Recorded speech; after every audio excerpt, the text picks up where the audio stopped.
한솔케미칼입니다. 일단 아이디어는 반도체 최근 좀 급등하는데 반도체 반등 대비해서 가져가는 거고, 그리고 디스플레이 쪽 QD 소재가 하는 게 있어서 QD 소재가 최근 삼성발 해가지고 좀 라인업 확대돼서 좀 수혜를 받을 것 같다. 그리고 2차 전지 쪽에 실리콘 응급제 공장을 지금 하고 있는, 이제 완성이 됐는데 그 증설이 완료됐고 이제 2차 전지 포트폴리오 소재들이 좀 많아서 걔네들 표준화가 좀 아이디어 핵심입니다. 일단 한솔케미칼 주가가 작년 21년부터 좀 이제 22년부터 조정이 좀 길었습니다. 1년 반 동안 좀 길었는데 뭐 아시다시피 반도체도 안 좋았고 또 라텍스도 안 좋았고 뭐 TV도 QD 소재가 좀 있었는데 그것도 실제로 수율도 안 나오고 잘 안 팔렸죠. 그래서 한참 22년 초까지 고점에 한 멀티플을 25배까지 봤다가 최근에는 10배에서 13배 정도까지 내려온 상황입니다. 그래서 섹터가 지금 굉장히 악재들로 다 반영이 돼 있는 밸류다라고 지금 생각이 들어서 일단 이제 기업을 가져왔고요. 일단 컨센서스로 보면은 뭐 24년 포워드 2,300억, 올해는 뭐 1,800, 1,900억 정도인데 이거보다 좀 더 나올 것 같다는 일단 의견이 있습니다. 간략하게 일단 무슨 사업 하는지 살펴보면 한수케미칼이 정밀화학 제품하고 제지환경, 전자소재 이렇게 나눠져 있습니다. 사업보고서에서 뭐 이게 디테일하게 나눠져 있지는 않지만 정밀화학은 반도체라고 보시면 되고요. 반도체 과산화수소를 얘기를 하고 제지환경은 이제 라텍스 제품을 합니다. MB 라텍스, SB 라텍스. 그리고 전자소재는 바인더 종류, 음극재, 양극재, 분리막 다 포함해서 세 종류 바인더하고 실리콘 음극재, CNT 분산체, 그리고 QD 소재까지 전자소재로 다 묶여 있습니다. 그리고 전자소재하고 정밀화학이 거의 뭐 반반인데 제지환경은 크게 주목하고 있지는 않고 거의 뭐 지금으로 보면 뭐 핵심이 전자소재랑 정밀화학이죠. 그러니까 반도체 섹터로 나누면 반도체하고 디스플레이, 2차전지 세 개가 얘네 회사의 80%를 먹고 있다고 생각하시면 됩니다. 그리고 수출이나 내수가 뭐 보고서상 분리는 돼 있지만 이렇게 전자소재, 정밀화학 뭉뚱그려져서 있다 보니까 제가 이 제품마다 반도체 과산화수소의 비중, 뭐 디스플레이 QD 비중 이런 거는 어느 정도 좀 추정 데이터가 들어가 있는 점 감안을 해서 좀 보고 있습니다. 네, 먼저 제일 주목도가 낮은 이제 제지 환경부터 말씀드리면 라텍스 시황이 워낙 안 좋았기 때문에 뭐 굉장히 얘네 매출 이쪽 부분의 매출도 상당히 안 좋지 않았습니다. SB 라텍스나 MB 라텍스 둘 다 하는데 SB 라텍스는 마진이 거의 없는 사업이고 MB 라텍스로 좀 전환을 해가지고 지금 돌리고 있다고 하는데 했다고 하더라도 제가 알기로는 5대 5라고 합니다. MB 라텍스하고 SB 라텍스하고 둘 다 하기는 해요. 근데 MB 라텍스 부분이 뭐 전방에 지금 뭐 많이 하고 있는 금호석유도 그렇지만 굉장히 안 좋은 업황을 지금 반영이 어느 정도 주가에 돼 있다고 생각을 하고 그리고 최근 엔비라텍스 물량이나 아니면 단가 자체가 좀 바닥을 찍고 약간 횡보하거나 조금 반등하는 모습을 보이고 있어서 뭐 앞으로 성장이 있지는 않지만 더 이상 까먹을 일은 없지 않을까 그런 생각으로 제지 환경은 가볍게 이렇게 바닥 아닐까 생각하고 넘기는 그런 사업부라고 보시면 됩니다. 그리고 주요하게 그 다음에는 정밀화학 부분인 과산화수소인데요. 여기 부분은 그 반도체 포토 공정에서 우리 PR 제거할 때, 시각할 때, 이게 스텝 사이사이마다 또 세정이 필요하지 않습니까? 불순물 제거하고, 그럴 때 세정할 때 쓰는 그런 물질로, 뭐 디스플레이에서도 마찬가지로 이걸 쓰이고 있습니다. 그래서 과산화수소수를 얘네가 만드는 것 자체가 뭐 세 가지 방식으로 만드는데, 납부타를 통해서 직접 수도를 생산하거나, 천연가스를 분해해서 생산하거나, 그리고 사다 쓰는 방식이 있습니다. 한소케미칼은 납부타를 해서 생산할 과거까지는 했다가 최근에는 LNG 가지고 이제 도시가스죠. 도시가스를 공급을 받아서 이제 거기에서 수소로 만들어 가지고 최근 하는 방식을 주로 좀 많이 쓰고 있습니다. 그래서 얘네 과산화수소를 이렇게 도시가스로 만든 거를 삼전이나 SK에다가 납품을 하는데요. 뭐 직접 삼성전자에 하는 건 아니고 하나씩 뭐 삼성순환을 거쳐서 가거나 동호회 거쳐서 가거나 그렇게 나가고 있고요. 그리고 디스플레이로 나가는 거는 대부분 다 LG 쪽으로 나가고 80% 점유율로 이제 나가는데 다른 데 하는 데는 OCI랑 당사가 이제 과산화수소를 거의 국내에서는 과점하고 있다 이렇게 보시면 됩니다. 그래서 좀 디스플레이 쪽은 먼저 설명을 드리는데 중요도가 낮아서 먼저 설명드립니다. 일단 OCI도 최근에 좀 증설을 해서 생산 규모가 비슷해지긴 했는데 원래 한솔케미칼이 훨씬 더 규모는 컸습니다. 그래서 LGD향으로 주로 당사는 납품을 하고요. 네, 공정 중에 뭐 최근 OLED가 곽강을 받고 있는데 얘네는 OLED 쪽보다는 LCD 쪽으로 파악을 하고 있습니다.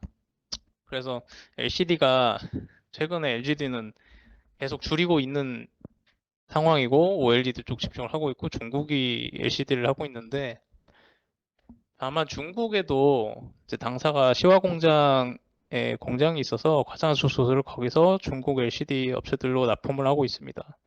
때문에 LCD가 한국에서 중국으로 뺏기는 상황이긴 하지만 전체 신형으로 보면 어쨌든 중국에서도 LCD를 계속 만들고 그 총 시장이 계속 뭐 급격하게 줄지 않는 이상 어느 정도 매출은 유지되지 않을까 하는 수준으로 보고 있고요. 디스플레이향은 반도체향 대비 매출이 이 과산화수소수 내 안에서 20% 미만이기 때문에 일단 그 정도가 있다라고 하고 넘어가겠습니다. 그다음 정밀화학 쪽 저희 반도체 쪽 위주로 보기 때문에 반도체 다운 사이클 때문에 최근에 좀 매출이 좀 하락하는 모습을 보였습니다. 22년도 4Q 기준에서 매출이 조금 감소를 했는데 아무래도 이 주요 뭐 매출도 매출이지만 이렇게 주가가 떨어진 데는 또 영업이익 손실도 많이 있었거든요. 영업이익률도 많이 떨어졌습니다. 그 이유 자체가 최근 도시가스가 워낙 이제 LNG 가격, 천연가스가 급등했지 않습니까? 22년도에.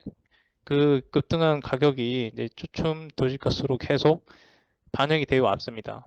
보시면 도시가스 올라가는 가격, 이 전 가격하고 이제 당사의 GPM인데 특정 4분기는 그 성과급 때문에 일시적으로 이렇게 계속 나오는 거고, 근데 그걸 제외하더라도 추세적으로 GPM이 계속 낮아졌습니다.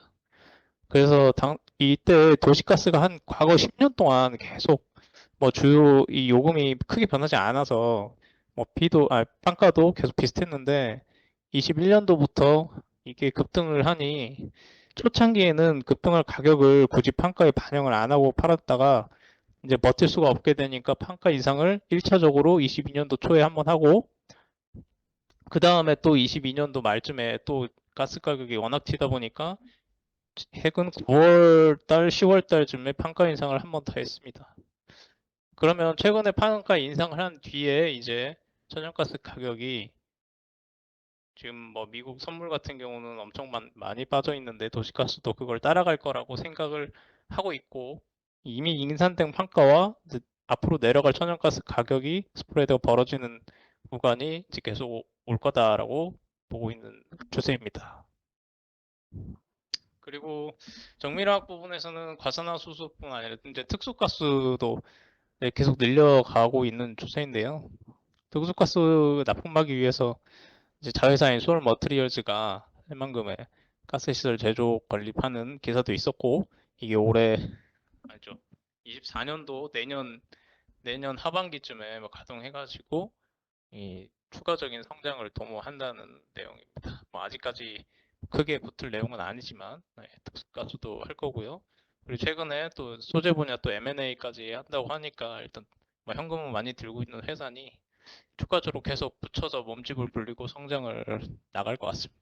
일단 메인은 과산화수소의 스프레드가 벌어지는 구간이 오고 있다. 이게 제일 크게 보시면 되겠습니다. 그 다음 이 전자소재인데요. 전자소재는 어, 바인더가 어떤지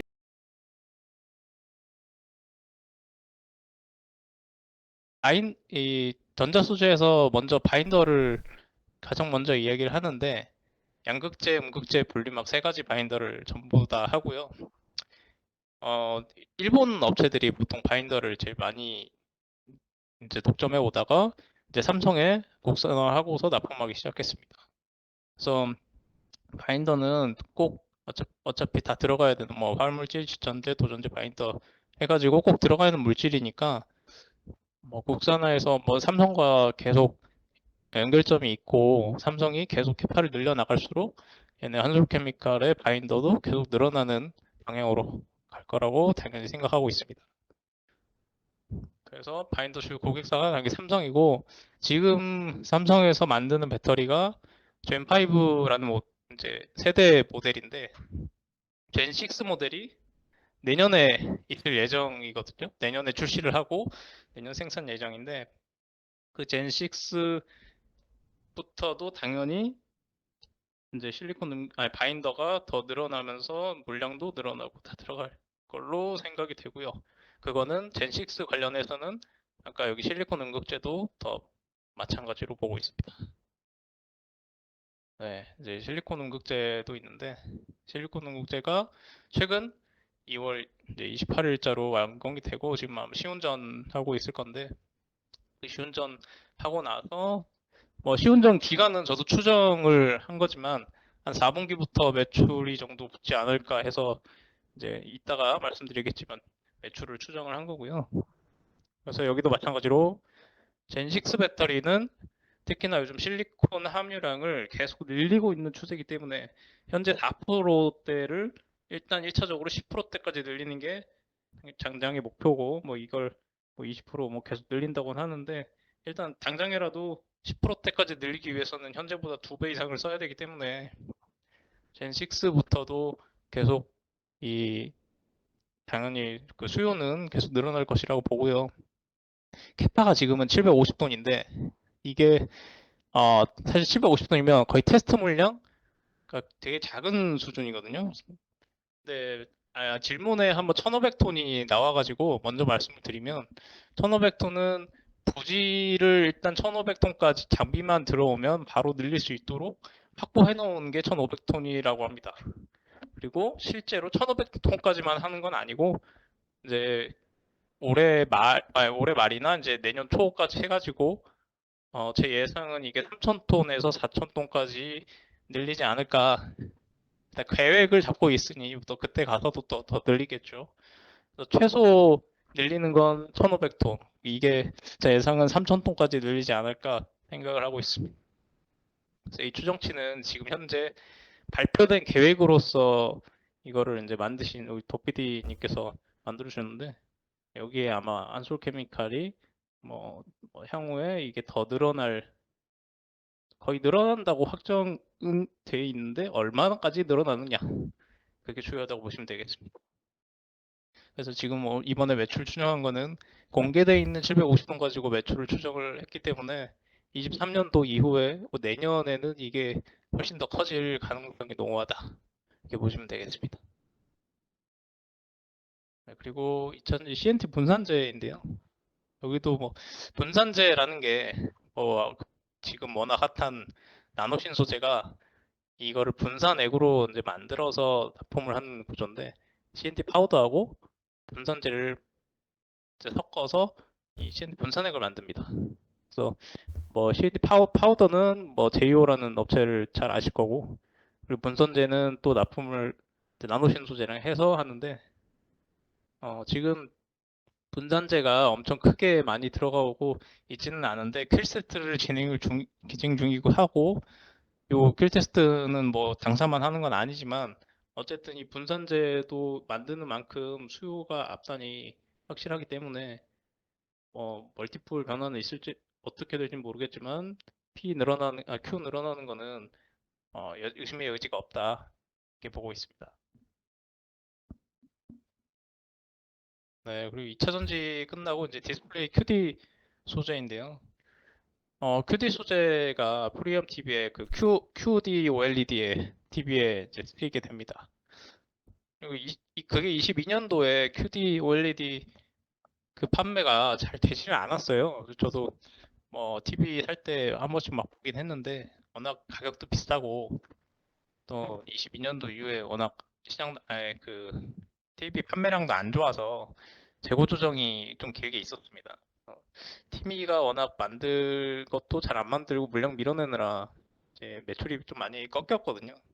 근데 이 매출이 다시 이제 좀 올라오고 있고 TV 쪽 업황도 턴하고 있지 않나 일단 싶은 생각이 드는데 일단 삼성에서 QD OLED 라인업을 이미 확대한다고 발표를 하기도 했고 북미의 이제 대형 인치 77인치 발표도 발표한 지 꽤 됐죠.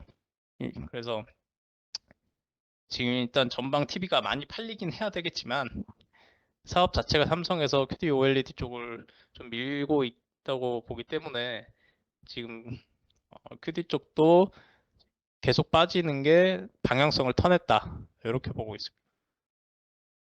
그래서 뭐 리포트에서 제가 인용을 한 건데 일단은 삼성이 QD OLED 라인 자체를 23년 하반기에 이제 캐파를 늘릴 거고 이게 뭐 더 투자가 더 된다 뭐 이런 얘기가 지금 나오고 있는 상황이니까 QD 최대한 캐파를 늘린다는 얘기는 전방을 좀 괜찮게 보고 있지 않나. 그리고 당연히 QD 수요도 그만큼 더 들어가지 않을까 싶은 생각입니다. 그리고 반도체 프리커서도 하는데요. 한국케미칼이 취급하는 게 프리커서가 기본적인 실리콘계 프리커서를 취급을 하더라고요. 근데 뭐 레이크나 이렇게 다른 DNF나 아시다시피 메탈계나 하이케이나 이런 어려운 쪽보다는 상대적으로 이렇게 복잡하진 않지만 꼭 필수적인 기본적인 프리커서를 한다고 생각하시면 될 것 같습니다. 그래서 뭐 TSA나 뭐 이런 프리커서들 만들고 납품을 하는데 이 내용은 일단 스킵을 하고 일단 고객사 같은 경우가 TSMC, 삼성전자, 인텔, 마이크론에 공급하고 있는데 인텔은 작년 7월, 7, 8월 정도부터 이제 추가가 돼서 매출이 나고 있는 상황이고 마이크론이 올해부터 이제 매출이 제대로 찍기 시작하거든요. 그래서 프리커서의 주요 아이디어 자체가 뭐 물론 기술적으로 주요한 프리커서를 하는 것도 있겠지만 그보다는 고객사가 초과되면서 매출이 늘어나는 경우를 더 기대를 하고 있습니다. 그래서 AR 분께서도 인텔에서 들어오는 게 지금 주문이 작년에 대비 훨씬 많아질 거라고 보고 계시고 마이크론도 신규로 매출이 붙기 때문에 성장이 올해 성장이 나오는 부분이 뭐 물론 과산화수소와 프리커서가 어느 정도 받쳐줄 것이다, 늘어날 것이다. 그래서 성장을 보고 그렇게 전망을 하시더라고요. 네, 그래서 프리커서는 뭐 하이케이도 뭐 기술 개발은 하고 있다라고 하지만 뭐 요거는 그냥 플러스 알파 조금 쪽매 정도로 보시고 그 기본은 고객사 다변화를 통한 매출이 그대로 계속 올라오고 있다. 이렇게 보시면 될 것 같죠.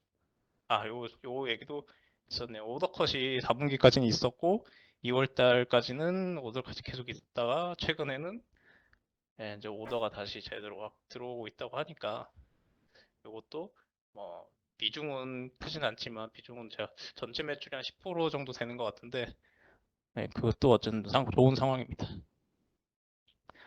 그 이익 추정입니다. 그래서 23년, 24년 제 사업부별로 이익을 어느 정도 추정을 해가지고 내는 데이터인데 아까 애널리스트 그 추정치는 1890억 그 정도에 저는 2000억을 일단 넘을 것 같아요. 넘을 것 같은데 그 추정치 업데이트가 좀 안 된 상황이라 근데 또 가장 최근에 나온 리포트는 또 2000억 넘게 해놨더라고요. 그래서 일단 계속 이걸 팔로우 할수록 또 사업부 전체가 주요 사업부 요 세 개가 다 일단 업으로 돌아선 상황 아닌가 싶고 실제로 뭐 회사 당사의 IR도 그렇게 생각을 하고 있어서 업사이드를 얼마 될지 모르겠지만 일단 방향성은 확실히 위로 잡은 것 같다 이렇게 생각이 들고요. 우리 밸류에이션을 해봤을 때 이게 10배가 보통 넘더라고요. 10배가 넘는데 그럼 또 아니 반도체주라고 하기에는 또 밸류가 그렇게 또 싸지는 않고 뭐 소재들 같고 또 뭐 2차 전지를 갖다 붙이기엔 또한도 아니고 이도저도 아닌 느낌이 좀 들긴 합니다. 그래서 뭐 이 다음에 리스크가 있겠지만 반도체 우리 유진이나 뭐 솔브레인이 약간 사업이 BM 비슷해서 가져왔는데 매출 성장이 뭐 솔브레인보다는 좋긴 하지만 이익 성장이나 반도체 장비주나 아니면 이 퓨어한 애들 대비해서는 뭐 퓨어한 애들이 이 업황이 돌아설 때는 워낙 좋으니까 이렇게 지금 과사수소나 애매한 반반인 애들이 실제로 확 올라오기 전에 이렇게 빨리 좀 살 필요가 있나 싶은 생각도 좀 있긴 합니다. 그렇지만 일단 이런 회사가 전 사업부가 돌아서고 있고 뭐 조금 중후하더라도 굉장히 바닥을 다졌다기보다는 이미 돌아섰죠. 예, 돌아서고 있으니 뭐 충분히 일단 매력은 있다. 예, 그렇게 생각을 하고 있습니다. 그래서 리스크가 뭐 반도체가 돌아서다가 말면 그럴 수도 있는데 아니면 뭐 실제로 제 바닥은 찍었는데 뭐 수요가 워낙 안 받쳐줘서 좀 오르다가 계속 지지부진한다거나 그런 상황이면 리스크가 좀 있을 수 있다라고 싶기도 하고요. 근데 소재다 보니 뭐 가동률만 유지가 되면 어느 정도 좀 받쳐줄 거라고 생각은 듭니다. 근데 오히려 좀 이도저도 아닌 것 같은 감이 있으실 수도 있어서 이게 반도체를 줘야 되냐, 뭐 2차 전지 줘야 되냐 이래가지고 둘 다 있는 이런 애들은 뭐 이녹스도 비슷하긴 한데 걔도 2차 전지와 디스플레이니까요. 근데 멀티플 증가하고 EPS 증가하고 같이 있으면 제일 좋은데 그러려면 2차 전지도 좋고 반도체도 좋아야 이게 그렇게 될 것 같은데 지금 시장이 뭐 2차 전지 한참 가면 반도체 안 가고 반도체 한참 가면 2차 전지 빠지고 약간 이러다 보니까 좀 서로 계속 보합으로 마무리되는 경우가 많은 것 같습니다. 그리고 또 아까 말씀대로 투어한 애들 대비 좀 반도체만 볼 거면 그냥 반도체 워낙 선단 애들 보면 좋은데 굳이 이걸 사야 되나? 싶은 생각도 들 수는 있습니다만 이제 뭐 2차 전지 사업도 있고 하다 보니까 뭐 촉매가 많은 게 좋다는 생각으로 그리고 바닥이 안전마진이 충분히 있지 않을까 하는 생각으로 이렇게 이 종목을 꼽아봤습니다. 네. 그리고 마지막은 제 첨부 참고 삼아 4분기마다 임직원들 급여 튀는 성과급 때문에 튀는 거 그리고 주당 지표 돌아섰고 주가도 조금씩 이제 올라오고 있는 뭐 그런 흐름 그리고 역대 PBR 뭐 이거 보시면 바로 아실 것 같습니다. 이상 한국케미칼 발표 마치겠습니다.